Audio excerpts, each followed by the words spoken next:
much, and it's indeed my pleasure to invite you on behalf of our 4 program chairs. Now let me introduce my partners in crime, Professor Rishikesha Krishnan, and all the way from Minnesota, Professor of Strategy at Carlson School of Management, University of Minnesota. So it's a delight for us to welcome you all. Before we go into the conference, just to get a symbolic start of the conference, we have the lighting ceremony. Most of you in India are familiar with that. And for our distinguished guest, this is just a way to say that knowledge is one that brings light, takes you away the darkness, right? We have this scholarly meet and celebrating scholarship. The whole symbol is to bring light and enlightenment and progress for the society. So I have 5 distinguished stakeholders who are going to come and start the conference, light us up, light the lamp for us. I want to invite Professor Marjorie Lyles.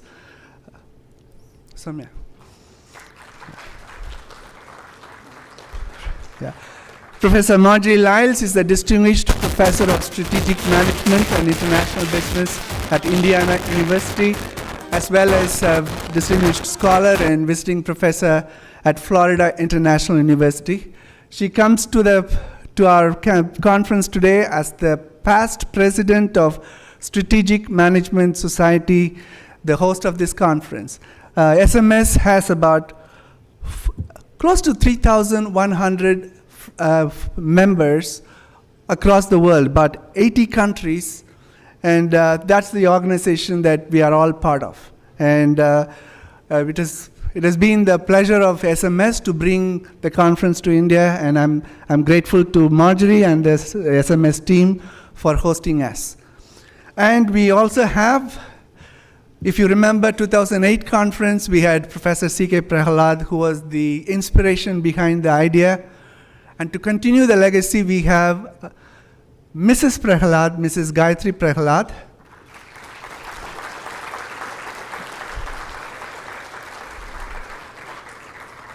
Yeah. Gayatri, some of you may know this. She was also at IIM Ahmedabad along with Professor Prahalad, and over the several decades has been, in fact, what CK used to say, without Gayatri, none of my things could have happened. So Gayatri, you still continue to make things happen, and we are grateful for you to join us, and we thank you for this. And on behalf of our chairs, we have Professor Gurnita Singh. So now, Professor Gurnita Singh is a distinguished scholar as well as actively involved in several outreach programs and actively involved in developing faculty. And she brings a unique combination of expertise in writing, expertise in teaching, expertise in building people. And for that, Gurnita, we are grateful to you. In fact, 3 of us will be stepping down from this conference committee, and she's going to take on this role from here. So, Gurnita, thank you. Yeah? And of course, none of this will be possible without a host. And we have Professor Rajendra Srivastava, Dean of ISB. I mean, Raj is what we call as the triple threat. I mean, if you are familiar with baseball, someone who can field, who can bat, and also throw. So that's the unique gift Raj brings, a prolific scholar, a fantastic teacher, and a fantastic leader as well. So very few people can bring that, Raj. Thank you for joining us. Thank you. Give him a nice round of applause. Yeah? And one of the unique things Strategic Management Society does is, it's not just about academics speaking to each other. It's about bringing academics and practitioners together. In fact, some of the motto of our SMS is bringing thoughtful practice and insightful scholarship together. To symbolize that, we have Vikas Gupta from Deloitte, who has been a great proponent of our management education as well as great practice. In fact, you will hear much more about him in the next panel.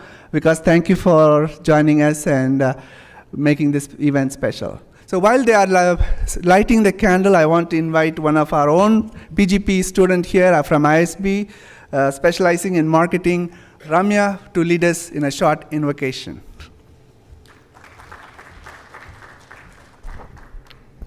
Thank you, Professor.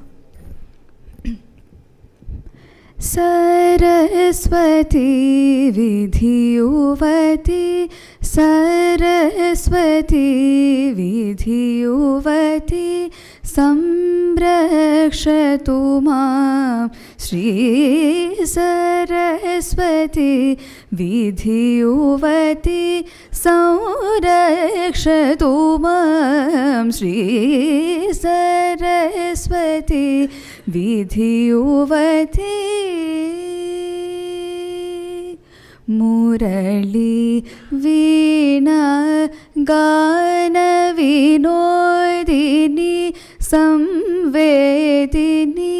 Murali Veena Gana Vinodini Samvedini Charu Chandra Hasini Sarasi Ruhalochani Charu Chandra Hasini Sarasi Ruhalochani Murari Guru Guha Mochani Shabdartha Swarupini Murari Guru Guha Mochani Shabdartha Swarupini Hamsini Brahmani Arakta Varna Rupini Hamsini Brahmani Arakta Varna Rupini Saraswati Vidhiyuvati Samrakshatu Mam Shri Saraswati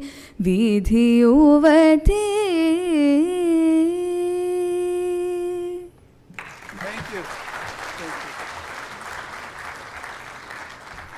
Thank you. Thank you, panel. You can take your chairs. Thank you. And while they are taking the photograph and settling down, I want to introduce a few of other members who make this conference very special. We have about 150 papers that will be discussed in the next 2.5 days, but that's only one part of the conference. In fact, over the last 2 days, we have had phenomenal session. Okay, people who attended the workshop, I want you to show your great appreciation when I call out the names. Okay, yesterday we had junior faculty workshop spearheaded by Ravi Chittor and Sai Yayavaram. Where is Ravi Chittor and Sai Yayavaram? Yeah? Thank you. An excellent session with close to about 20 faculty, promising faculty who will shape the landscape of research. And Ravi and Sai had put together an excellent panel of guest speakers all the way from different places. We had Zaheer, we had Andrew Van from all the way from Minnesota. So to all the Junior Faculty Fellowship, if you were part of the Junior Faculty Fellowship, would you mind standing for a minute? Junior Faculty Fellowship yesterday, Junior Faculty Workshop. Participants as well, yeah?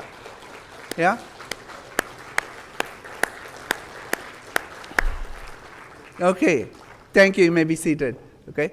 This morning we started the doctoral workshop. Doctoral workshop put together by Anirvan Pant, Deepak Soumya, and Sabina Nielsen. So Anirvan, please stand, yeah. And if you are part of the doctoral consortium, would you mind standing? Yeah, okay. So wonderful. We had about 36 participants drawn from close to 27 institutions, and that was phenomenal to watch. And the whole day they had brainstorming ideas, getting feedback, getting new ideas, and I hope they will go and do some new magic when they get back, okay? We also had a phenomenal workshop, what we called as New Doctoral Summit, a very entrepreneurial venture organized by Professor Anand Nandkumar. Please, Anand. Yeah, and Professor, please stand, Professor Panish Pranam.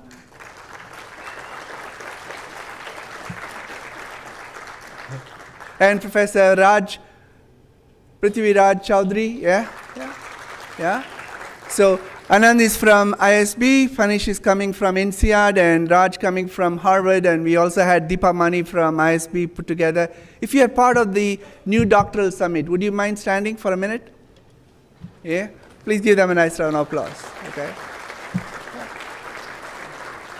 Okay, thank you. So, close to 56 people sat together, got some inspiring ideas, and we had quite a number of resource faculty to make this happen, and we are grateful to everyone for that. We also had a Dean's Conclave, which started at 12 noon and just ended at 5. Putting that together, we had Professor Rishi, and Professor Srilata Zaheer from Minnesota, yeah, and we had also Professor Raj from ISB. So having conversations to create between our IIM directors and the leading business schools here, we had about 20 of them sitting around the boardroom, discussing, talking, and getting some ideas. So if you are part of the Dean's Conclave, I know you are all very senior people. Would you mind standing for a minute? Yeah. Yeah.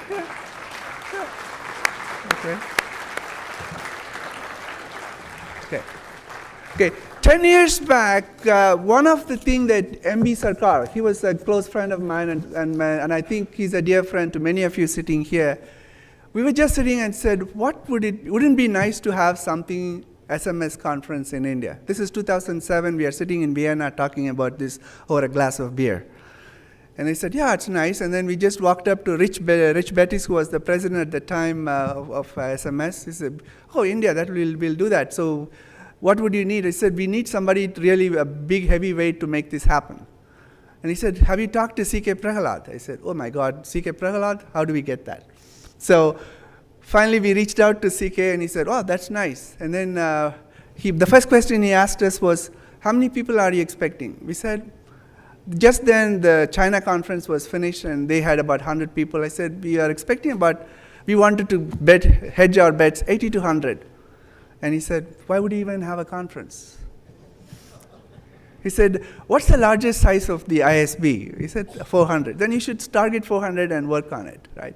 So CK and MB and myself worked on that, and it turned out to be we had 300 plus 357 at that time to come together, and this is the same conference that happened. And since then, we have moved a long way. Moved a long way. In fact, just to give you a snapshot, a doctoral consortium and faculty consortium, we were finding hard to fill in about 12 to 15 seats in the faculty consortium and about 15 seats in the doctoral consortium. Today, we had to say no to several doctoral students who had applied. So the landscape of research has moved phenomenally over the last 10 years. And I think if you think about it, this is something that together you have done, and I think this is a conference to celebrate that.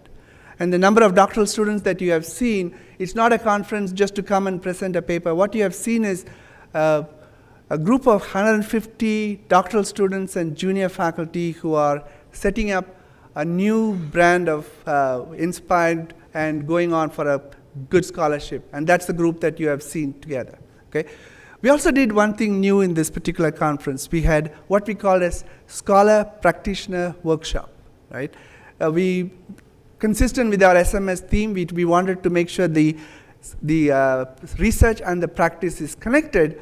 And we had an enterprising team. We had Professor Amit Karna from IIM Ahmedabad, yeah, and Professor Ravi Ramamurthy from Northeastern, yeah, and Professor Chandra from ISB, yeah, and Professor Vikas Kumar from Sydney, Australia.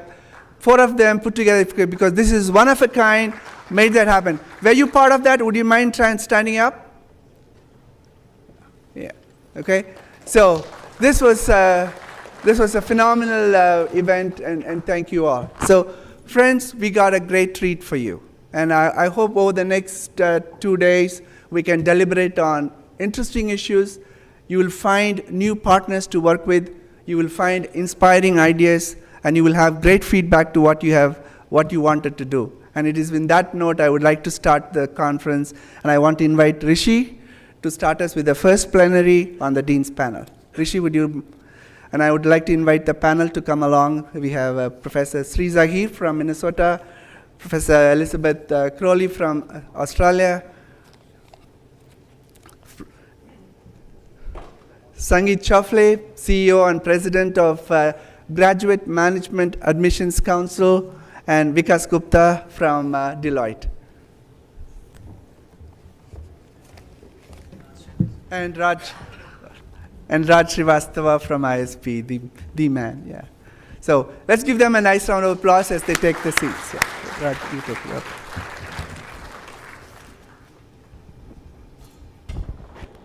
Okay, good evening and welcome to this first plenary of the SMS India conference. A small message from the organizers is that we are live on Facebook. So I don't know, hopefully that's not where you're going to be looking at it if you're right in the hall. So we'll be part of the discussion with us. The topic we have chosen for this first plenary is strategizing the future of business education. I think clearly almost all of us in this room are involved in business education in some way or the other. And it's clear that business education is going through some changes. For sure, the business world is going through many changes. We talk about digital disruption, we talk about AI, we talk about so many forces that are just transforming businesses in fundamental ways. And some of the largest corporations in the world are struggling to really cope with all these challenges. Business education itself is getting disrupted in a number of ways. Of course, like all other forms of education, thanks to technology, there are lots of options of how business education can be delivered. And we keep hearing and reading about how the MBA and traditional forms of business education are now almost endangered species. So given this broad context, the challenges that business education faces, we have a wonderful set of panelists here today to debate and discuss what does the future of business education look like. And this is what we'll be talking about in this panel. We'll be talking about how these transforming forces for business and for education will affect management education. We're going to try and identify what formats of education are likely to be the more enduring ones. We'll also talk about what this means for business educators. I know many of you in the audience are faculty members or doctoral students and are part of the whole academic enterprise of management education. What do all these changes mean for all of us in terms of research, in terms of teaching, in terms of the portfolio of activities we will have to focus on? And finally, what does all this mean for the future of the business school itself in terms of its vision, its strategy, how it's managed, and all the rest. So that's what we are going to be debating during the next hour or so. And we have, as I said, some excellent panelists. We have Sangeet, who heads the Graduate Management Admissions Council. We have Elizabeth Cowley from the University of Sydney Business School. We have Vikas Gupta, who heads talent globally for Deloitte. We have Dean Raj Srivastava here from ISB. And we have Dean Zaheer from the Carlson School. So we have people from across geographies and with varying lenses to look at business education. So Sangeet, if you don't mind, let me just start with you. So, we keep reading about how the MBA itself is under threat. Somehow enrollments seem to be falling and people are wondering whether, this is the end of business education as we've known it all these years. From your data and all the work that GMAC is doing, can you give us some sense of what are the key trends? Is all that alarmist talk about the MBA true, or is something else happening? Can you just give us some clue of that? Sure, thanks Rishi. About 10 years ago when the Great Recession was happening, the Wall Street Journal did an interview with Bernie Arnold, who was then, still is the CEO of Louis Vuitton, NSE. And the interviewer asked him and said, with everything that's going on in the world is conspicuous consumption and luxury dead. And Bernie famously said, luxury isn't dead, it's relocated to Asia. It's moved to Asia. And that reminds me, the MBA and parts of business education seems like that. The MBA is not dead, but clearly parts of it have relocated to Asia. And the reason I say that is, we at GMAC, we operate all around the world. We run the GMAT exam. We are also the convening body and the research body for a lot of graduate management education. We do about 60,000 different research data points every year. So we get a pretty good picture of what's happening around the world. And what's happening is that the overall applicant demand for business education is remarkably stable, if on an aggregate kind of basis.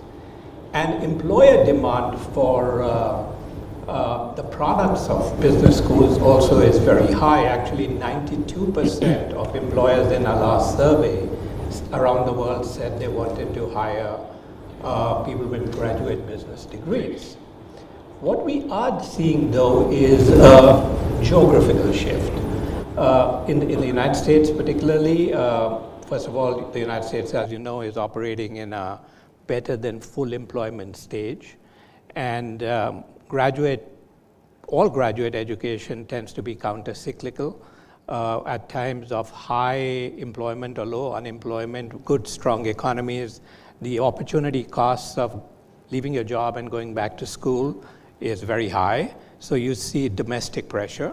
But also in the United States, we see political pressure because of changes in the visa regimes and political rhetoric, which is generally seen to be anti-immigrant. We've seen a very sharp decline in non-US students applying to US business schools, which has created this whole sort of downward pressure. And the third force that we are seeing is some sort of changes in the economic model, more winner-take-all economy type of companies, which may be consuming less management talent per unit of GDP or whatever. So you've seen this dynamic happening in the United States, definitely. And what you hear about in the media is kind of pretty much driven by this US dynamic. On the other hand, we see very strong growth in demand for business education and MBA specifically in markets such as Asia, which are in high growth mode.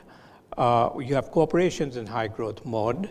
And the other thing that we do see is companies that are looking at growth tend to be looking more for MBA type of hires, while companies that are cutting costs tend to be looking at more specialized kind of hires. So you see in China, in India, in other parts of Asia, the growth of major corporations, global multinationals being born out here, and as a result of it, high growth for that kind of talent. So Rishi, to really answer that question about pressure in the about management education, we don't see it on the aggregate, but we definitely do see pockets of softness in the United States, lots of growth in Asia, and a lot of growth actually in Europe and Canada, etc., which are picking up a lot of the slack of the international students, which would normally have gone to the United States. So thanks a lot. That's very interesting and quite also educative to know that there are very different trends in different parts of the world. So Sri, if I can just follow up on that question. So given the fact that in aggregate, maybe it's not changing all that much, but certainly in the US, we do see some decline in MBA applications. So how are schools like yours coping with that? I mean, how are you trying to reposition yourself, or are there new programs, new initiatives that you're taking to try and deal with what seems to be some softness in the market for MBAs? Sure. I think schools like ours and many, and certainly us, we're trying three tacks really. One is, we have to increase our differentiation. Okay. Schools like ours, we're really, going down three paths to try and, deal with this, some softness in the MBA market, not that much, but a little bit, a 2-3% decline in the US, if you will. But it's about differentiation. It's, going back to your strengths, it's, basic strategy. How do you kind of reinforce things that you're good at and permeate them through the program? And it's things like, in our case, it's things like analytics, which is which we have a very strong faculty in, and how do we kind of make that more central in our program. It's about really increasing experiential learning, because again, we have an extraordinary business community in Minneapolis, which some of you may not know about. And how do we, again, increase the value of place-based education as well? So as online and analytics increases, at the same time, the paradox is we're also trying to deepen our engagement with the place. That's one aspect, the differentiation. The second piece is really diversification, and we've introduced a whole slew of new specialized master's programs, because at least in the US, that seems to be where the demand is going, and all of them are doing extremely well. I mean, placements are at record highs. I mean, we have a Master of Science in Business Analytics, which is now about 4 years old, and I've had literally 100% placement every year. Actually, my MS MBA dean said, don't say 100%, because in the 4 years, one person was placed after the 90-day window. So I said, okay, but that's still 100% as far as I'm concerned. But it's been an extraordinary, so it's a diversification, it's differentiation, it's diversification. And the third piece is really, going where the markets are growing. So it's about global expansion, and for us, that has been a deeper focus in China, where we have, we were one of the first to offer actually a University of Minnesota degree entirely in China, and through an executive MBA program, which is now 18 years old. But we've expanded that now. We have a global DBA program in partnership with Tsinghua University, which is, again, a really phenomenal program. And then we have another medical industry program starting in Shanghai next year. So it's just, again, going where the markets are. So it's about diversification, differentiation, and global expansion. Sangeet, if I can just come back to you for a moment, because I want to just develop on one particular trend that people are talking about a lot. That's the move towards online and MOOCs and away from traditional classroom teaching. So in all your data and analysis, what do you see about the growth of online? Where is it actually growing? What kinds of students really want to sign up for online? Where is it kind of working and where is it not working? That's a great question, and something that we've paid a lot of attention to. We periodically survey students as well as employers to try to figure out how they view online education. And online has a role to play, there's no doubt about it, in the overall value delivery system of management education. The question is online disruptive to the point that it replaces traditional classroom-based formats? And at least at this particular point of time, we are not really seeing it. We are seeing the value of blended formats. There's a clear proposition out there. But in our research, when you look at millennials or even more Gen Z, which is now, 18, 19 years old, so they are moving into our educational streams, they really value the experiential learning that on-campus sort of brings. So the message we keep getting is, yes, give me the facts online, but give me the experience on campus or in the classroom. And as a matter of fact, most of them are telling us that they don't really want to sign up for purely online programs. Those are programs which have almost no on-campus sort of experience. Which brings us to MOOCs, the massively open online kind of courses, which are maybe non-degree sort of granting. Those, again, they're great ways to learn a fact, pick up a particular skill, get a piece of knowledge you may not have. But in a most recent survey, only 10% of employers said that they would view a certificate or something from a pure MOOC as a replacement for a business degree. So, it's online has a role to play in many areas, but remember, in the United States, Amazon is the largest opener of physical retail outlets. They are opening more stores today than anybody else is opening, basically saying online is a substitute, is a delivery format, but people still have still value the need to touch, feel, interact, and mix. So if I can just pick up on that point, Raj, in ISB, how are you looking at digital delivery of programs? What role do you see online playing? What kind of initiatives have you taken, and what do you see as the challenges? I agree with Sangeet. We're looking more at blended learning rather than online, and it is a mechanism for creating content which also is... I think we're having a problem with the mic. Maybe we'll have to borrow that mic from... Yeah. So, again, I repeat myself. I agree with Sangeet on the need for the people to interact. And so we are focusing more on blended learning.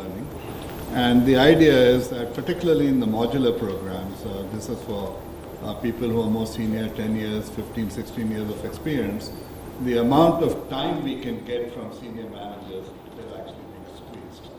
Therefore, what we have to do is we have to minimize the time spent in the classroom without depreciating the total content. So we're looking at many of the things that are black and white, definitional, etc., moving them into the online space. So for example, we have a program called postgraduate program for working professionals. It's only Saturday and Sunday, and our course requirement is 20 hours for each credit, and we can only do about 15 or 16 in 2 days. So we're taking that 4 or 5 hours in, putting it in the sort of an online content. That's one mechanism. The second thing really is that a lot of the content that we have in management schools is really coming from the West. It does not deal with some of the issues like how do you do business in India or China without, engaging with the government? How do you manage growth, without being able to build your human capital? So there are many issues that are peculiar to growth markets, and we need to be able to create our own content. And so we are actually investing in media hubs. And so events like this, we are taping, and we are now building in video editing capabilities. And along with that, what we are also trying to do is to build the capability of moving the content online. So, for example, ISB Insights is more in the mobile format. Sure. But in general, while we are focusing more on blended learning, I think as we look to the future, there is a big difference between the United States and the Western markets in India. And we've seen it in other markets like telecom, we've seen leapfrogging. And when we take the management school or other educational areas within India, there aren't that many great alternatives. In the US, there'll be 300 universities that can cover social sciences quite well. In India, you don't have that option. So I think once we start getting traction with blended learning in India, it will move a lot faster than it has moved in the US. Great. So if I can turn to you now, Vikas. So clearly, as I mentioned earlier, businesses are going through major challenges. We are seeing that business education is also going through some challenges, but perhaps not quite at the same pace yet. But being in the consulting industry and having to not only provide consulting services to very challenging clients, but also having to manage your own organization from a talent perspective, what do you see as the biggest talent challenges to you or for you that business schools need to be doing differently? Or let me put it the other way, what should business schools be doing to provide the kind of talent you in Deloitte need to manage the kind of challenges you're facing better? Thanks, Rishi. So I think a few things crossed my mind as I listened to your question. I think first things first, the context for business has undergone a significant change. If I look at the start of business education, early 1900 to where we are, we've seen a population growth of 4x. So 2 billion to 7.7 billion, that's where we stand. And I think this whole evolution of human resource in the world at large has created a lot of those business models which did not dreamt about. I think the business education is kept at pace with some of those things, and I think as part of that, there's been an ecosystem of other organizations which have emerged alongside with that. So consulting or very specific deep industry bodies kind of doing research on that. So I would say we've reached a stage where a lot of this is seen as, we certainly need it, but the pockets are getting more and more specific. And obviously, the cost of business education alongside has also increased significantly. So the stakeholders, which is student in this particular case, has started to make a very clear choice between what's an ROI for me to this particular program and when I'll be in a position to get this value out of this particular program. So that's one aspect for one to think about. The second aspect, if I really think about it, is both from a school perspective and if I think about employees' perspective. At the end of the day, each year when you get a batch, you get a bunch of innovators for you to think about. They are the ones who are seekers of knowledge, but they bring in their thoughts and that kind of becomes a knowledge base for you to think about. The second aspect for you to think about from an employee perspective is when employees come into an organization, they are also a source of innovation. And at the end of the day, business education is only solving two big problems for me. One, it's all about how do you innovate and how do you make things better. And then obviously when you make things better, there are consequences of making things better. How do you bridge that particular gap? So that's where I see opportunity still continuing, but it has to be very focused on ROI, and we see that happening all around. So what can organizations like Deloitte do to help business schools do their job better? Is there anything you can do? I think we are doing. So if I think about Raj's conversation about what he's doing with respect to ISP, I think I'm a product of ISP now. I'm a product of an executive education, now a product as part of the EFPM course, because I think I see value in what those programs bring on board for me. But more at an organizational level, I think we are working with a lot of business schools at a very, very specific level of creating milestone programs of what it works. We have our own university, but that said, we are kind of supporting that with the content which different schools are bringing on board. We're now running up another program with ISB on eminence side of the world to say, hey, here's specific people who are industry practitioners and how they can get involved in solving some of those real life situations. So those are the few things which we are doing with respect to specific learning. On the other side of my work, I think I'm engaging with academy at large in country here, and we do similar works in US. Some of you have been participant to some of those programs called Dean Summit. It's a way to kind of have ongoing conversations about some of those topics and have resolutions around that. So that's in few ways I can think of at this stage of what we're doing. So Elizabeth, if I can bring you into the conversation now. So there's increasingly a lot of focus on the need for impact. If you look at the accreditation agencies, even somebody like AACSB says, in future we're not just interested in what are the papers you publish, we want to see what is the impact your research has. Here in India, that's a thing we hear all the time, particularly from the government and from the bureaucracy. Just saying, you guys have got to make yourself useful. There's so many important challenges to address, and why can't your research really try to address some of those issues? So how do you think business schools can address this demand for greater demonstration of impact in a better way? Is there something we could do differently to make that happen? That's a great question. It's a great question, thank you. In Australia, we also have the government running every couple of years. They come around and check to see what the quality of our research is. It's a huge project, much like what happens in the UK. And recently, they have, in fact, this will be the first year that they launched an impact and engagement assessment.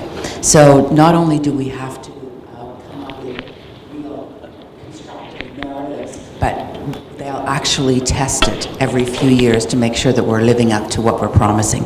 I think certainly in our environment, one of the ways forward is to spend more time at the very beginning of a research project. So when you come up with your idea, with your student, with your co-authors, to really, and I keep wanting to say talk to, listen to, and have conversations with, and understand what the industry, government, community, whoever it is that you think would be the stakeholders most interested in the research that you're doing, to make sure that you have conversations with them really early in the piece, so that when you're developing your research questions, it isn't just, but it also has to be relevant for the literature, and so that people will cite it much in academia, but also when you come to what are the implications when you're writing your paper, you already know what they are up front. So you've really thought about how this will answer a question that a regulator or an industry person is asking. So I think instead of doing it at the end, and we heard lots of great ideas at the Dean's Conclave today about people writing up application or translation pieces, to think about it right at the beginning and partner with people, with whoever the stakeholder might be, all the way through the research process. I think that would be one very important step in that direction. And I just want to add that I think that not only might that seem, oh well, they'll pull me in a direction that isn't going to fit in with the literature, but I think that whole asking the question at the beginning, how will this really make a difference in the world, is an important question to ask at the beginning instead of at the end, wonder, why didn't I ask that earlier? Okay, I'm just going to shift focus a little bit now to management education in India, because quite a good number of our delegates here are scholars from this country itself. So Sangeet, I'd like to just first ask you a question here. So you know, many of Indian business schools have been trying to internationalize, and one of the comments we often get from accreditation agencies is, why aren't you guys more internationalized? Particularly if you try to sign up, for example, with ICWE CFMD, that's one of the first questions they're going to ask you. So you've been interacting quite a bit with the Indian business education system. What do you see as some of the challenges we face in becoming more international or having more international students? And what do you think are some of the things we should focus on? Yeah, that's a huge area of focus for us too. Excuse me. We actually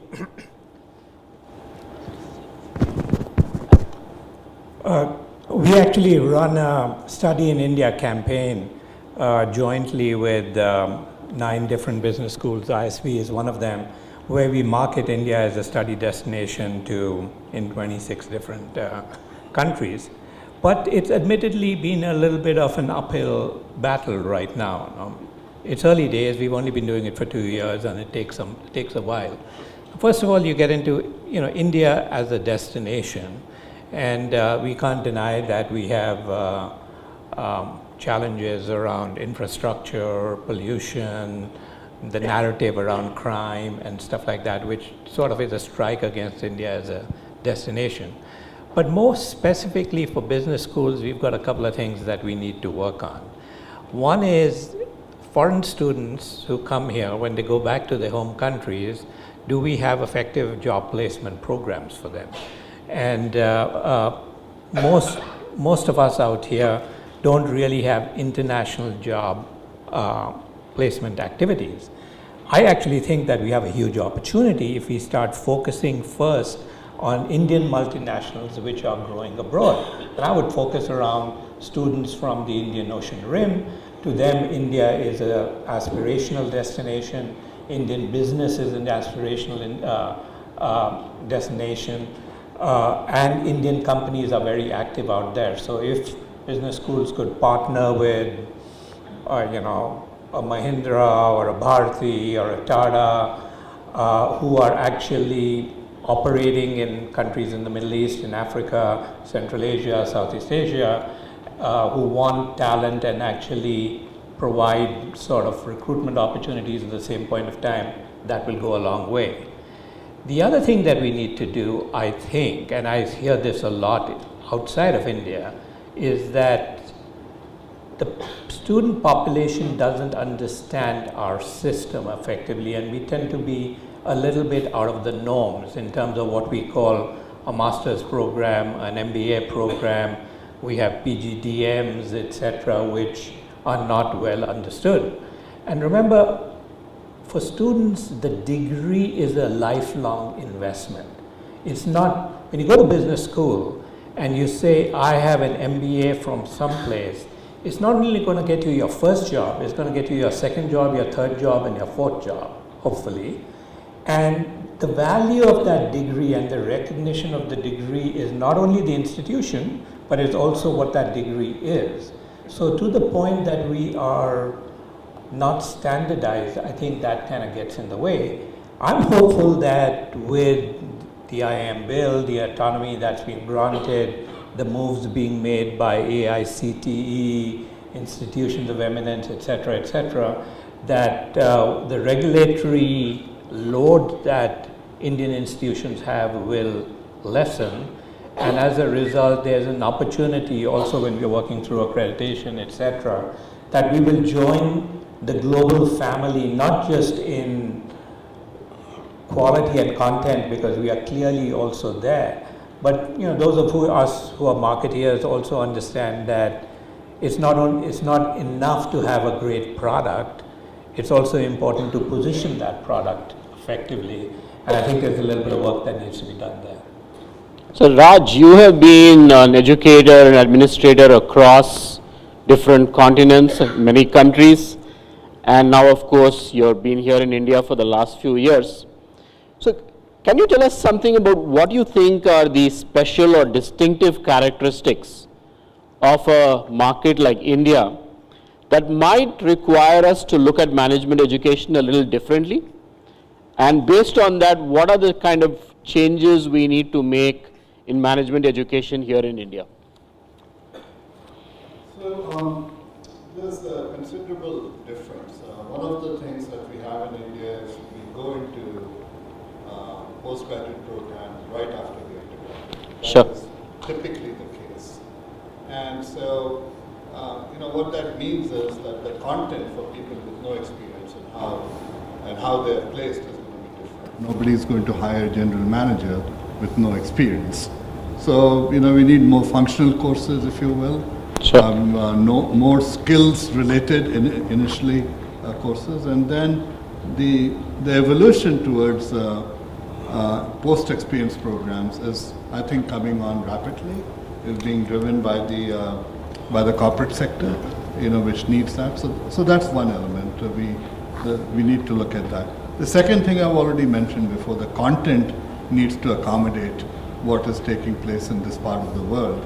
And related to that is, if you look at the corporate needs, sitting right next to me is Vikas from Deloitte. What is happening is that the employment opportunities are changing very, very quickly. Just in the last couple of months, we've had United Healthcare shopping around for geographical areas within India to shift some of their technology operations, meaning IT, analytics, and so on. Same thing with Anthem Health. Same thing with PepsiCo. Target is expanding. Target has no Target stores in India. Sure. But they have Target research operations out here. So we're seeing a lot of companies looking at India for the talent pool. Deloitte is headquartered in India and Hyderabad, and these guys are expanding. You can say the number later on. So we have to keep up with how the job market is changing. Sure. And therefore, what is going to be the change in the content need? There's one thing that I'd like to comment on, which is the internationalization issue that keeps coming up, whether we're talking about TFMD or AACSB. And so I did spend time in Singapore, and Singapore's a little dot, and then if you look at what's around Singapore, is if you go 30 miles one direction, you got Indonesia. If you go 3 miles in the other direction, you got Malaysia. So it's very, very easy to have a much higher proportion of foreign students. So, similarly, if we had India as 29 countries, there'd be no problems having foreign students. God forbid, huh? Yeah. And so, but I think what is important, I mean, the only reason I'm making this comment is that, management programs have to take into account diversity of the socioeconomic layers, the linguistic differences, the distributional characteristics. So there are a lot of things that are happening and they're changing very quickly. So if I look at the emergence of omni-channel retailing, sure. The battleground for that is India. If I look at the fight between Uber and Ola, it is in India. So there's a lot of competitive activity that's taking place. So it's growth, it's competition, and I think when we start looking at whether it is Singapore in ASEAN or we're looking at schools in India, we have to start generating our own content because with the shift of economic center of gravity, these things are going to become more and more important. So Sri, if I remember when we were speaking this afternoon, you were talking about how undergraduate education is an important part of your portfolio in your school. But in India, at least, the so-called top business schools have not really ventured into undergraduate business education. And there's been a general sense, I think, in India that business education is better focused on graduate students rather than the undergraduate population. So what's your feeling about this? Based on your experience at the Carlson School, do you think Indian schools should enthusiastically embrace undergraduate business education? If so, how should we go about it? Undergraduate education is really interesting because you get people at the stage in their lives where you can really have an impact on them. And as I think about one of the issues that business is facing, I study the legitimacy of businesses, the legitimacy of multinationals. And business has been getting a really bad rap. If you look at various surveys, I mean, business often is rated as less trustworthy than, I think, lawyers or tax accountants or whatever it is. So it's, it's how, so if you want to have an influence on values, I think it happens more at the undergraduate level than at any other level. And yes, we want our undergraduates to get a great humanities education, but at the same time, if you start, those who are interested in business, if we get them in early, we're really able to sort of, impart some values. So, for instance, in our school, right at the very beginning of the undergraduate program, we have a course in business ethics. We have developed a set of values for the undergraduate program, which we are trying to sort of now incorporate throughout this, everybody, the faculty, the staff, the coursework, and that is, we talk about we before I, why before how, and work before reward. And the idea is very much that, we want undergraduates, when they're still in their formative years, to start thinking about business truly as a force for good. And how do we get them? And that is, that happens at the early stages rather than at the MBA stage when they're much more formed and ready to go. So to some extent, while I think we still need to expose them to the humanities, and our undergrads get 2 years of a humanities education. And if you look at many of the top schools, Wharton, NYU, us, you'll find the selectivity in the undergraduate program is actually higher than the selectivity even in the MBA program, even at a top school like Wharton.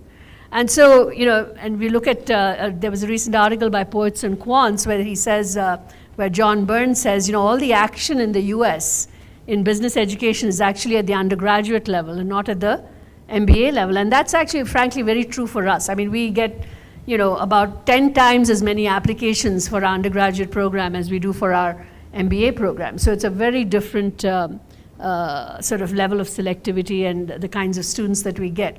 So I think there is definitely scope for undergraduate education in India. It has to be done right. It has to be, you have to make sure that they're still getting their grounding in, in the, they understand in sciences and in culture, in philosophy, in history, and things like that, along with the business skills. And quite frankly, the parents love it. I mean, they're at the end of it, our undergraduates are 99% place at 21 years old in very good jobs, and the parents absolutely adore the fact that they're doing this. So and it may not be for everyone, but I think there's definitely scope to have good undergraduate programming in business in this country. May I make a comment on this? At both the University of Texas and at Emory University, those are the two schools I was at. At UT Austin, this is now 20 years ago, we had about 12 to 1,500 undergraduates per year. We had to put the lid, to keep away the students from the business school. And one way we handled it was to come up with a set of core courses that students could take from other schools, and we gave them a business certificate, because the pressure to enroll was so high. And at Emory University, there's a common core, for 2 years. And at the end of 2 years, where did people want to go? They wanted to go to the business school. And so I'm, fully seconding what she's saying. Also, a lot of Indian students, undergraduates, who are going abroad today to Canada, to Australia, to the US, they're going to business schools. And I bet you, if the IM started an undergraduate program or if ISB started an undergraduate program, we will be flooded. Elizabeth, would like to add something to that? Sorry, I just have to get in there before all of the undergraduate students from Australia come to here.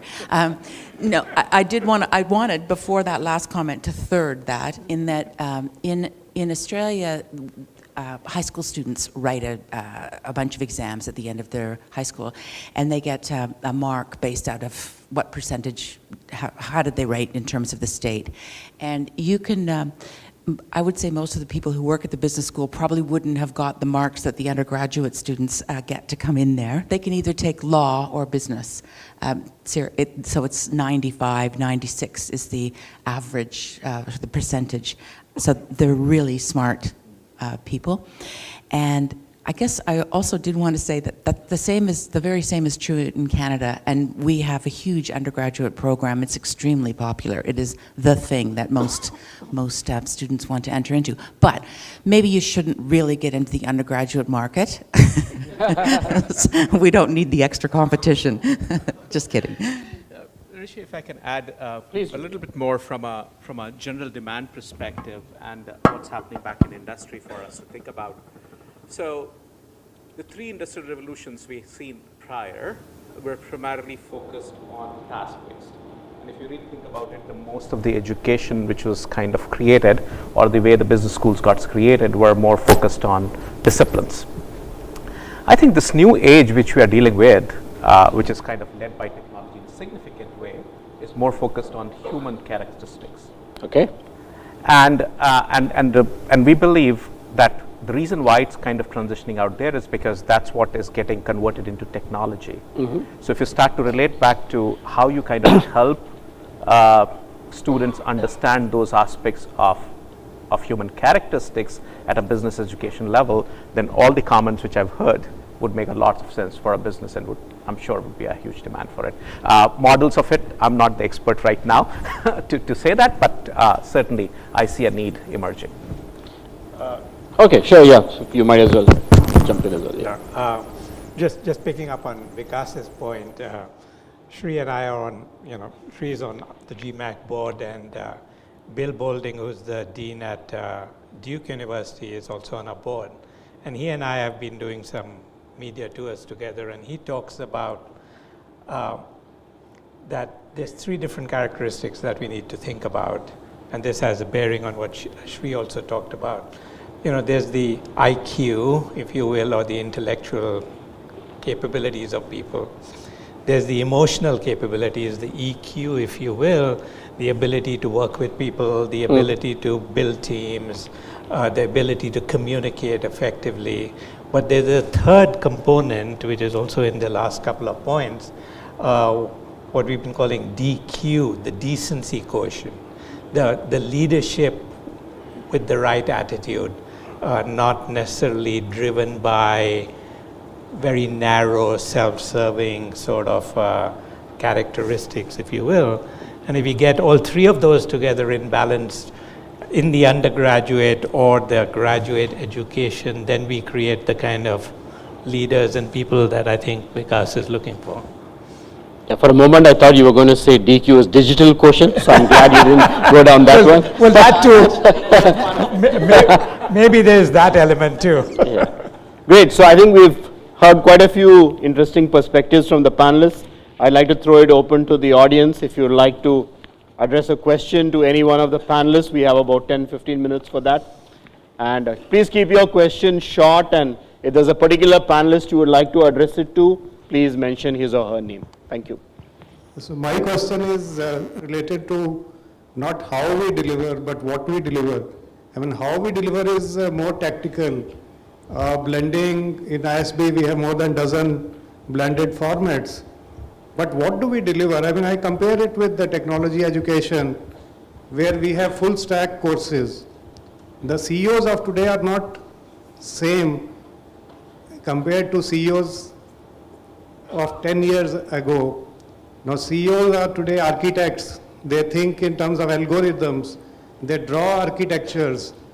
So how are we in the management schools are going to prepare the CEOs of today?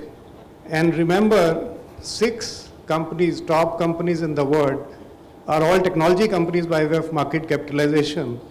10 years earlier, there was only 1 technology company out of 6 in terms of yes, I think that's an interesting question. Raj, maybe you should take that. How are we going to prepare the CEOs for the companies of today and tomorrow? I don't think it has much to do with technology. And I looked at, I'm a student of history, love history and archaeology. And I was looking at the leadership qualities of people like Gandhi, Abdul Kalam, Winston Churchill, and so on. And they talked about, if you listen to them, if you read what they've written, the things that stand out about leaders, about, I'll come to CEOs in a minute, is that to be a leader, you've got to have some sense of direction. You've got to have a North Star. Where am I going? Why I'm going? And that's not coming from technology. That's coming from the decency quotient, perhaps. So that's one thing. The second thing is that you have to lead change. Therefore, you have to persuade people to change. To be a leader, you need followers, so you have to inspire people to change. And so now stepping back from that group, if I go to YouTube and I look at what Bill Gates is saying and what Satya Nadella is saying, etc., they're saying exactly the same thing. It has very little to do with technology. It is something to do with finding the North Star and leading people, towards that North Star. Okay, can we take another one? Yes, Pawan, yeah, go ahead. Yes. So I had a question on entrepreneurship, which I thought might have as well gotten discussed in the panel. Now, a growing demand in the marketplace and individuals is to be entrepreneurs. So I have 2 questions for you. First is that how is our curriculum designed to meet those aspirations? Second is with ever-escalating fee of these business schools. Even if somebody wants to really start a venture, there is so much of loan to be paid that for the first 5 years, with EMIs of upward of 50,000 rupees a month, you can entertain that. And by the time you have done with that EMI, you lost enthusiasm. So what are the B schools doing to generate entrepreneurs in the country? So Sri, and I know you're not in this environment, but is it the job of business schools to produce entrepreneurs? Are we in that business, or are we in some other business? Or maybe that would partially answer Pawan's question. I absolutely think that business schools have to be in the business of at least producing an entrepreneurial mindset. And if you're a mission-driven school, as we are, because we're a public land-grant institution, we also have a responsibility to create entrepreneurs in our ecosystem. So for example, our school, we run something called the Minnesota Cup, which is the largest statewide business plan competition in the country, in the US. And it basically attracts about 1,600 entrepreneurs. Over time, over 12 years, we've helped about 12,000 entrepreneurs with mentors and judges and all of the infrastructure to sort of promote entrepreneurship. So there's many ways to promote entrepreneurship, not necessarily just through the classroom education in an MBA program, though that exists as well. In response to your question about the debt and so on and so forth, I think the entrepreneurial mindset is something that even those who are joining big companies can benefit from, because they have to, inside companies, be able to pull resources together, take initiative, get things done, which is not that different from what entrepreneurs need to do as well. And secondly, it's a lot of entrepreneurship happens also through people who are getting some deep knowledge within an industry sector and identify some, consumer pain points in that industry, and they're able to then go out and fulfill them. So I think I don't think there's a tension necessarily between working a few years and then becoming an entrepreneur, especially in the Indian context where people are coming straight through from an undergrad. They need to understand a little bit about what's needed by customers before they become entrepreneurs. So that's one issue. The other thing is, in terms of the actual curriculum, we have programs, for instance, even in our undergrad program, we have a 2-semester course called Entrepreneurship in Action, where the entire class comes up with ideas for entrepreneurial projects. The whole class, decides which 3 to take into the second semester, and then we actually fund each of those projects with $15,000 for them to go out and actually create a product and take it to market and so on. So they get some very hands-on experience on how to develop prototypes, how to do a little market research study, how to actually get out there, what are the things that they need to pay attention to. And we have similar programs for our MBAs as well, which actually any MBA who wants to work on their own startup in summer, we fund them through a philanthropic gift. It's a SANS fellowship. You can work for 2 months, all through summer on your own project idea. And we do similar things across the entire university. We have a Center for Entrepreneurship where we run startup courses where any faculty member or graduate student in the university can come with their own entrepreneurial idea and work on it with support from our faculty, from mentors and judges from our alumni network and so on. So there's many ways to get this done, but I don't know if Okay, can we take in any other question? Yeah, from the lady in the middle, please.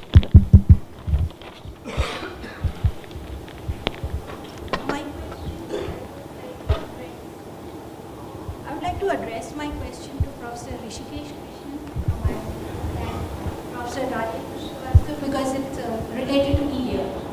The medium of instruction in business schools is English. Is there any thought of translating the content to some regional languages, Hindi or other, to reach out to a larger population for entrepreneurs? That's a good question. So, at least in IIM Indore, we do some bilingual MDPs at least. So when we work particularly with the state government or with any of the local agencies in MP, we often find that the participants are not too comfortable with English. So we still continue to give the course material in English, but a lot of the class discussions happen in a mixture of Hindi and English. By the way, it's a matter of great surprise to me that most newspapers today, at least Hindi newspapers, they don't have a language which is anywhere near Hindi. It's actually a complete mix of English and Hindi words, where only the verbs are finally in Hindi and all the other words are in English. So I think what we seem to be moving towards, at least for some of those programs, is some kind of English or some kind of a hybrid language. But honestly, no, in other respects, no, we haven't really thought of doing things in other languages. Raj, I don't know about you. I came back to India after 43 years, and they don't speak what I used to speak, which was Hindustani. And I go to Lucknow and I speak the old Lucknowi, and they can't understand me because they're speaking English now. And all getting aside, we look at what the internet has done to us. It's brought in democratization towards English. The French were very, very concerned about their culture and language. Even the French have given up now. And so I think we need to be able to interact. So if I run into people, it's all easy for me. But the younger generation, I think, is probably going to have more difficulty speaking or speaking in the old Hindi. But it's we have a lot of linguistic diversity within India, and so if you're from UP like I am, and you come to Chennai where it's Tamil, or you come to Andhra and Telangana where it's Telugu, English is the common thread, unfortunately, at the moment. So honestly, there's not much going on in terms of translating case studies, etc., from English to Hindi or to Telugu at ISB. Okay, can we take the next question, please? Yeah, please. Thank you for the great presentation. I'm Rohit Kumar. I'm Ranchi. The question I have for the panel is that if you talk about sustainability in business management education, I think it's currently cosmetic. So as the business education evolves, what role sustainability will play in when we teach management? Maybe Elizabeth, maybe can you take that? What's the role of sustainability in management education? He says current treatment of sustainability is very cosmetic. It's not really serious. So should we be changing that, and how can we do that?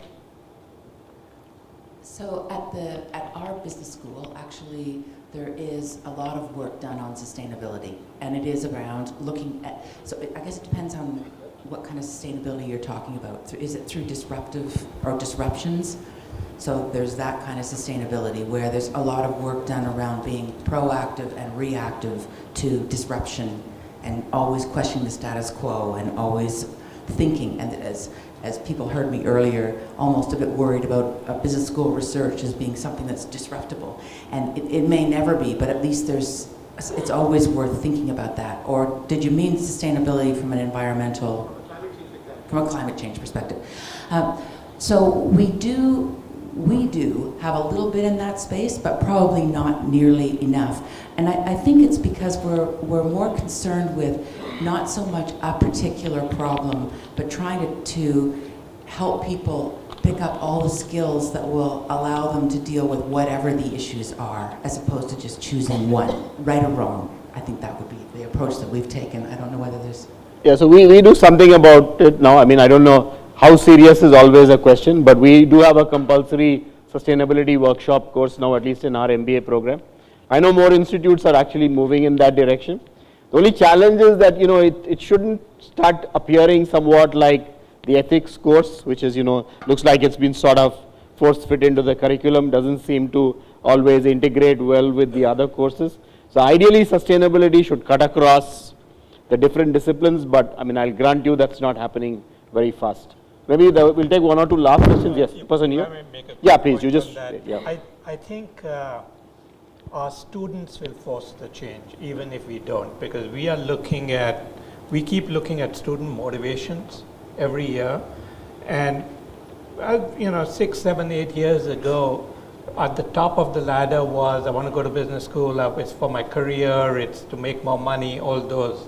But it's amazing the change that you see in student motivations and making an impact, making a difference to society, creating a better world. We see those words come out a lot. So my take is, if business schools don't incorporate it, you're gonna see that backlash coming from the students. I actually would disagree a little bit, because there's lots of grand challenges. There are many grand challenges, and that is one, and you could say it's the most important. I would agree with you, others might not.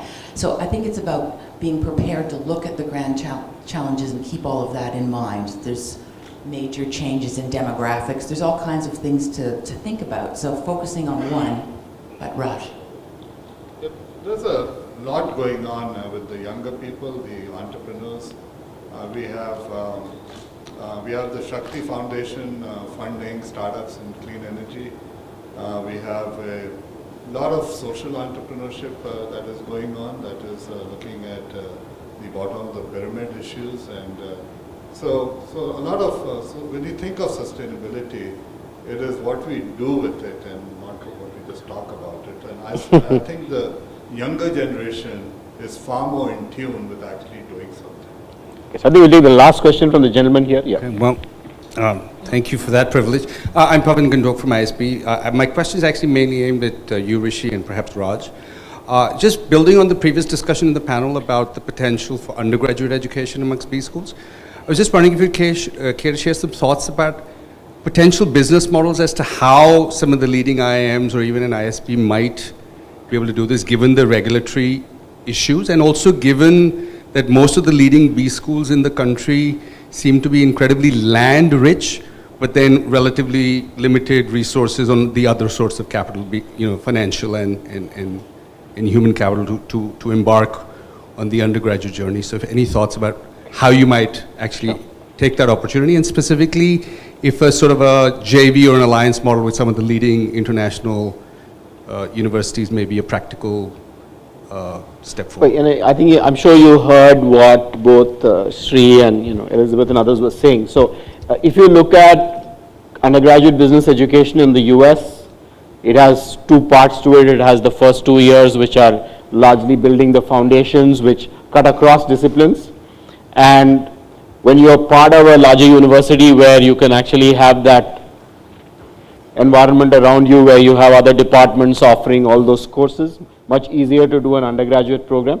I think one challenge in India is that we seem to have gone for this standalone business school model, where it's much more difficult to build that foundation. Having said that, in IIM Indore, we do have a 5-year integrated program now, which allows entry after class 12. We did have regulatory issues to start with, but now with the passing of the IIM Act, we are now in a position to give undergraduate degrees as well since January 2018. So that program is a little different from the way the US degree program is structured. So we have a 3-year undergraduate component, which is largely foundation courses, economics, mathematics, statistics, sociology, psychology, largely the foundation disciplines of management. And then in the 4th and 5th year, the students study along with the MBA students. So it's like you could say a pre-experience MBA, just integrated with an undergraduate program. It's doing quite well. We started in 2011. The first cohort graduated in 2016. So we have 3 sets of students who have graduated now, and they're actually getting good jobs, very much like what Sri described in the US. Pretty similar kind of thing happening here. But we have some challenges in scaling, I think, which you kind of alluded to. Part of it is also, it's more related to our strategy and positioning and where we want our school to go. But it's not something which every school may be able to replicate. So, Raj. We talk about strategic alliances and so on. And nothing prevents an IIM or an ISB from partnering, let's say, with a school like Ashoka. And you could do that. You don't have to build all that capability internally. It's also possible to have some of the alliances across countries. I've got students from the US writing to me that, pick up my old affiliation from Texas, and they say, "Sir, you were on the Texas faculty." Of course, that was 15 years ago.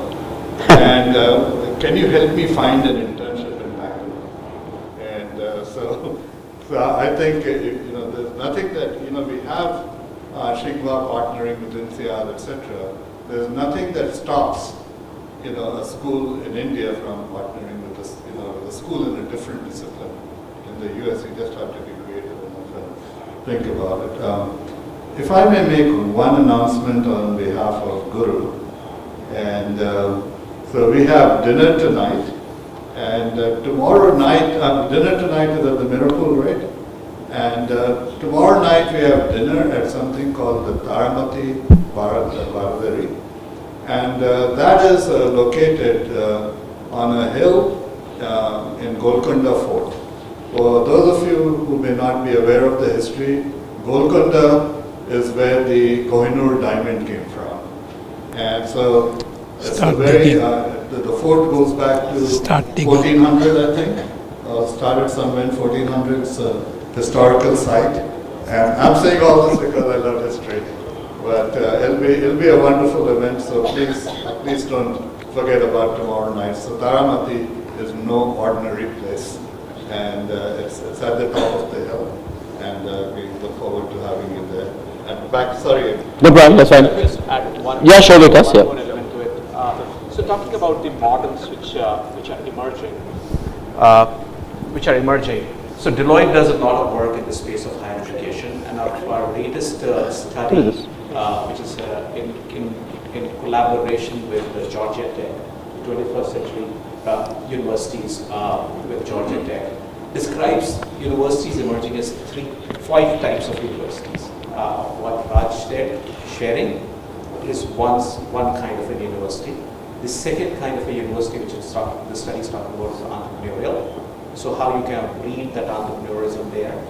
The third kind of it is saying experimental. So there are a lot of things which are up in the air. How do you kind of create an environment to experiment it?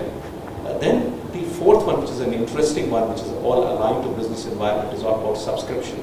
So I will not kind of go for one-time learning, but I will subscribe to it basis my need. And the fifth one is partnership. So how you kind of develop those partnerships and create an ecosystem for education. I think it's a very rapidly emerging space, and a lot of the group up here has a lot to contribute back to that. So on that note, can you please join me in giving a round of applause to all the panelists?